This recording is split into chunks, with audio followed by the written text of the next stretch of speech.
Салам, менин атым Бермет.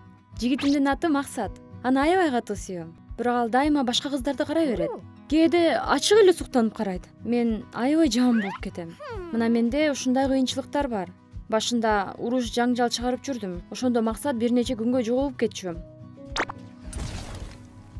Анан боорукер болоюн деп жигитиме ар кандай белектерди берип көңүлүн көтөрө баштадым. Бирок жыйынтыгында ал мени таштап кетти. Негизи мен көңүлүм жок маалда паркка барып, сейилдеп, өзүмдү алаксатканга аракет кылам. Бир күнү менин жанымда отурган апа сөз баштады. Өзүн Гүлмира деп тааныштырып, менин жакшы кеңештерге муктаж экендигимди айтты. Анан ал мага жардам бере алмак беле? Мен анын маданияттуу келбетин көрүп негедир ишенип, ага өзүм тууралуу айтып бердим. Баарын угуп мындай деди. Эч кандай кыйынчылыкты көрбөй турганын жана $100 берсем жакшы кеңеш берерин айтты. Жакшы кеңешти да сатып алыш керек да. Мен нааразы болуп басып кеттим. Кыйналганым токтободу. Ошондо баягы маданияттуу апа эсиме келди. Апамдан акча алып паркка бардым. Таң калыштуусу Гүлмира апа ошол жерде отурган экен. Акчаны алып кеңешин айтты. Билесиңби чоң кыз, сен окулган китепке окшоп калыптырсың. Сени менен сүйлөшүү кызыксыз. Сен адамды өзүнө тарта албай калыптырсың. Ошон үчүн сенин максатың кетип калган. Эмне? Ошондо мени шылдыңдаш үчүн акча бердимби? Жиним келип ага кыйкырдым. Өзүңөр жашоодо эмнеге жеттиңер? Кенеде пенсияңарга жашайсыңар? Деп басып кеттим. Артымдан мага кыйкырды. Дагы $100 алып келсем эң башкы кеңешти угаарымды айтты. Мен дагы деле максатты ойлоп чаттым. Аны сүйбөй коюшка мүмкүн эмес эле. Анткени ал тамаша көз, шайыр, жылуу сөздөрдү мыкты айтат эле. Ошонун баары мен үчүн болчу. Бир күнү апаны интернеттен көрүп калдым. Билбейм, же мага эле көрүндү. Анан кайра ага барууга чечим чыгардым.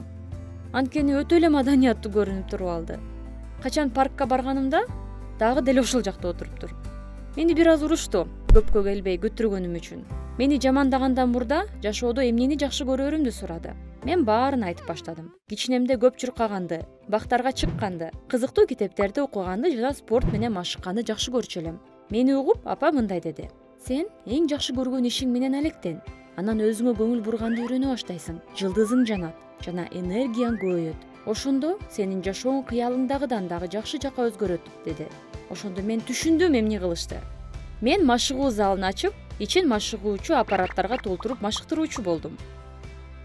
Байкашымча, мен бул ишти чын жүрөгүм менен баштаган окшоймун. Анткени залга эл батпай калды.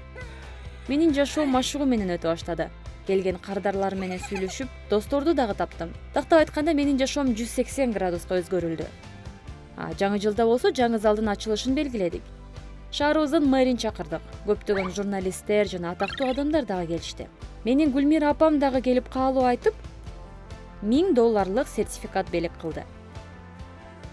Максат болсо бизге иштеп көчөдө кагаздарды таратып жүрөт.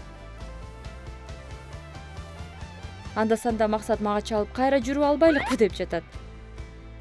Эмне кылышымды билбей турам.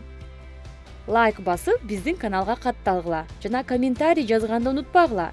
Баса, биздин Бермет Lights залына келгиле.